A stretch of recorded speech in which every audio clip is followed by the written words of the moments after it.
Hello, everyone, and welcome to our final session in this professional development workshop series.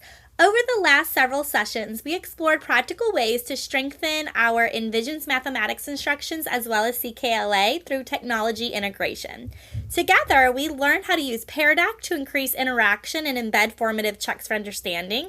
We redesigned lessons using Google Slides and differentiation strategies to support diverse learners. We explored Padlet as an alternative way for students to learn mathematical reasoning as well as reading comprehension to reflect on learning. After we used Google Forms to collect formative assessment data and provide immediate feedback. Today, we will focus on implementation, student growth data, and reflection. So today's learning objectives. By the end of today's session, you will compare baseline and post-intervention student performance, reflect on classroom outcomes, and evaluate the effectiveness of the instructional technology tools used throughout this workshop. So why growth data matters. One important theme that we have continued to see in effective professional learning is evidence.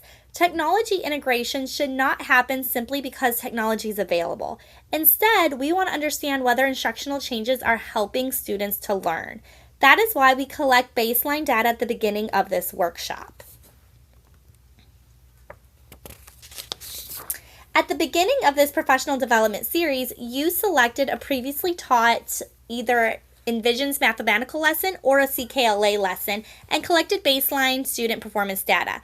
For example, teachers may have collected multiplication assessment scores, reading comprehension, reading fluency, understanding plot, setting, and conflict, fraction understanding, problem solving accuracy, or mathematical reasoning performance. Today, we'll compare those original results with post-implementation outcomes. After implementing your redesigned lesson using Pear Deck, differentiated supports, Padlet, and Google Forms, we're going to enter your new student performance data into the spreadsheet.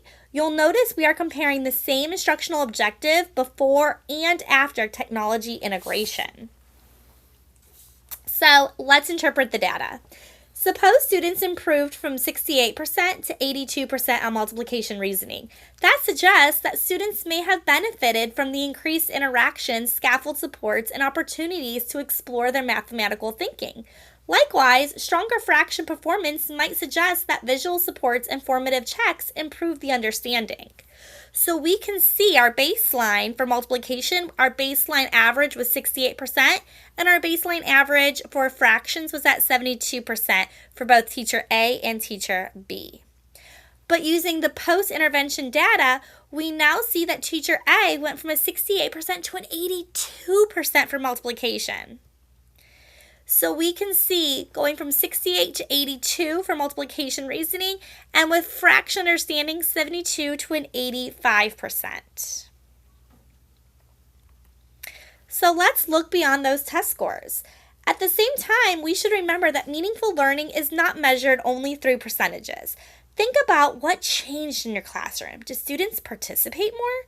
Were students more willing to explain their reasoning? Did mathematical conversations improve? Did struggling students show more confidence? These outcomes matter too. Now I'd like you to spend some time reflecting on implementation. Think honestly about the experience. What worked well? What felt challenging? Which tools seemed to support student learning most effectively? Reflection is a critical part of improving practice. So of course, we have our checklist. To complete this professional development workshop, please submit your implementation portfolio. Your final submission should include your Pear Deck lesson, your differentiated lesson materials, your Padlet assessment, your Google Forms formative assessment, student baseline and post-intervention growth data, and a short reflection describing implementation and outcomes. Please also participate in our final discussion and respond to at least one colleague of which technology tool had the greatest impact on student mathematical or CKLA reasoning and why. So where do we go from here? This professional development series is intended to be a starting point, not the ending point. So we are not done, my friends. Moving forward, I want you to continue refining lessons, sharing ideas with colleagues, and using student data to guide those instructional decisions. Just because our series is over doesn't mean you should give up and stop trying these amazing tools. Please keep implementing this. Please keep practicing. It can only go better and up from here. Technology integration is most powerful when it becomes part of everyday instructional practice. So, of course, thank you for joining me and participating in this professional development series. Your willingness to learn, collaborate, and try new instructional practices helps create stronger learning opportunities for students. I hope the tools and strategies we explored support your work in all your grade levels and all of your content areas that we have talked about, and help students engage more deeply in their thinking and problem-solving skills. Thank you again, and I look forward to hearing about more of your continued success throughout this rest of this school year, as well as the beginning, middle, and end of your next year, as well as all the following years and futures to come. Of course, any questions, comments, or concerns, please email me at saulcourtney@illyriaschools.org. And again, I appreciate all of your time and willingness to support ourselves and each other in this development series. Thank you, and have a wonderful rest of your day.